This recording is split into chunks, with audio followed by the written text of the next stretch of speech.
Today, I'll show you how to recover a deleted timeline on Google Maps. Before we start, it's important to know that Google says deleted timeline data is permanently deleted and cannot be recovered. However, you may still be able to restore it if you had timeline backups enabled on another device or in Google Maps. Google also notes that some timeline data may still exist on another device or in timeline backups. First, open the Google Maps app on your phone. Make sure the app is updated to the latest version. Now tap your profile picture in the top right corner. Select your timeline. If backups are available for your account, look for a cloud icon near the top of the timeline screen. Tap the cloud icon. Now check whether Google Maps shows any available timeline backups. If you see a backup from your current phone or an older phone, select it.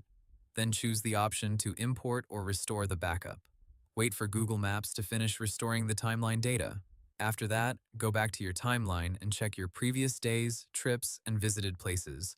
If no backup appears, check your old phone if you still have it. Open Google Maps on that device and check whether the timeline data is still stored locally.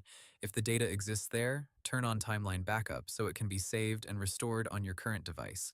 If the timeline was manually deleted and no backup exists, then it usually cannot be recovered.